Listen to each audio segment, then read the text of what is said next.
indus sous la forme de personnel contractuel. Pour donner une idée de l'ampleur des pratiques du régime précédent, le ministère en charge de la fonction publique a recensé environ 29 000 contractuels recrutés en marge de la réglementation en vigueur. De même, pour marquer une rupture nette dans le sens de la bonne gouvernance, le président de la République, le Premier ministre et l'ensemble des membres du gouvernement ont procédé à la déclaration de leur patrimoine dans les délais fixés. Enfin, de graves scandales ont été décelés dans la gestion foncière, qu'il s'agisse de l'occupation du domaine public maritime ou de l'accaparement de terres sans commune mesure par des privés et des sociétés civiles immobilières écrans, au niveau des lotissements des zones foncières, effectuées notamment à Dakar, à Thiès, en particulier à Mbourkat. De manière plus grave et répréhensible, il est à noter de la prévarication et de la privatisation du patrimoine foncier et bâti de l'État. Pour rester dans ce registre de la bonne gouvernance, je voudrais également évoquer les avancées majeures enregistrées dans l'administration de la justice, dont le fonctionnement a été notablement instrumentalisé par le régime sortant. Une des réalisations majeures dans ce domaine au cours des 8 derniers mois a été l'organisation des assises de la justice avec la participation inclusive des citoyens. Les autres réalisations ou initiatives lancées ont trait à la protection des lanceurs d'alerte, la modernisation de l'administration pénitentiaire et la prise en charge judiciaire des dossiers des victimes de la période préélectorale. À cet effet, en plus de l'inscription budgétaire de crédits destinés aux victimes, il sera proposé à votre auguste Assemblée, dans les semaines à venir, un projet de loi rapportant la loi d'amnistie votée le 6 mars 2024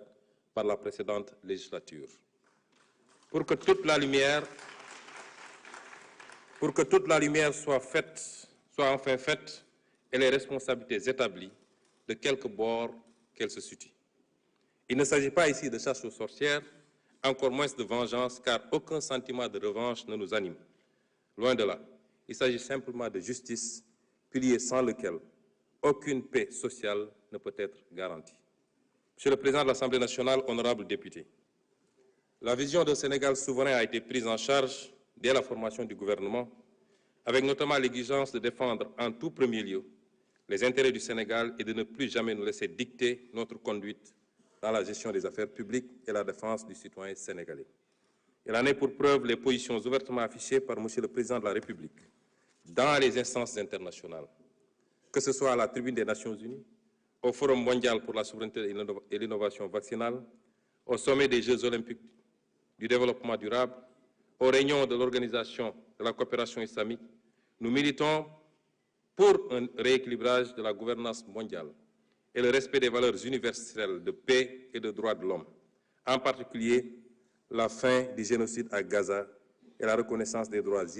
inaliénables du peuple palestinien. Au demeurant, au plan interne, la célébration du 80e anniversaire du massacre des tirailleurs sénégalais à Thiaroye, le 1er décembre 1944, a été l'occasion d'affirmer notre exigence de souveraineté dans le rétablissement des faits, tronqués, maquillés et cachés depuis 80 ans. Le non-renouvellement à l'expiration de son délai, le 17 novembre 2024, des accords de pêche qui lient le Sénégal et l'Union européenne marque également notre volonté unilatérale de défendre les intérêts de notre pêche artisanale, de notre armement national et de notre industrie locale de pêche. Concernant la souveraineté monétaire de l'Union monétaire ouest-africaine, notre gouvernement a eu des échanges avec la BCEAO sur l'état et les perspectives de mise en œuvre de la réforme du franc CFA. S'agissant de la souveraineté en matière de défense, le président de la République a annoncé la fermeture prochaine des bases militaires étrangères au Sénégal. De toutes les bases militaires au Sénégal. Enfin, pour ce qui est de la politique étrangère du Sénégal, les nouvelles bases ont été jetées, à savoir le retour à l'orthodoxie dans la représentation diplomatique sénégalaise à l'étranger, avec l'accréditation de diplomates de carrière ainsi que le focus mis sur le renforcement des liens de coopération avec les pays africains. Monsieur le Président de l'Assemblée nationale, honorables députés, le renouveau du Sénégal au plan intérieur et extérieur ne peut réussir sans une administration publique efficace et dotée d'éthique et de déontologie, ainsi que des sociétés publiques et parapubliques régies par une stricte gouvernance financière. Cela a été martelé par le président de la République et suivi d'actions. À l'issue du premier Conseil des ministres, avec sa lettre du 8 avril 2024, transmise individuellement à chaque agent de l'État pour les inviter à la droiture, la probité et l'exemplarité, toujours au travers des principes du Jubal et du Jubbanti. Nous avons écouté et compris, Monsieur le Président de l'Assemblée nationale, honorable député, la demande citoyenne pour une meilleure gouvernance du pays. Mais nous avons également accordé une priorité au cours des 8 derniers mois à la demande sociale des Sénégalais qui veulent une meilleure qualité de vie. À cet égard, nous nous sommes attaqués à la vie chère en mettant en place, dès le mois de juin 2024, dans un contexte de finances publiques en détresse, des mesures de réduction des prix de denrées de première nécessité. Concernant le coût du carburant et de l'électricité,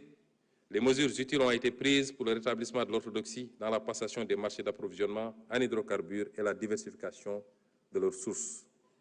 S'agissant du cadre de vie des Sénégalais, notre gouvernement a engagé depuis le mois d'avril de fortes initiatives pour la gestion des inondations et les crues, pour le fonctionnement régulier du ramassage des ordures par l'appurement des arriérés.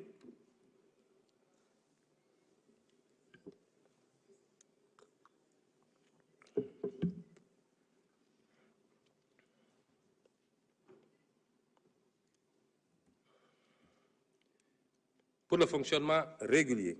du ramassage des ordures par l'appurement des arriérés de paiement dus par la SONAGED aux concessionnaires et pour l'organisation mensuelle d'une journée Setal Suñu Réew,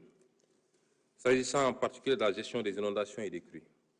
Des sommes conséquentes ont été dégagées pour faire face, nous amenant à demander un audit du programme décennal de gestion des inondations et du programme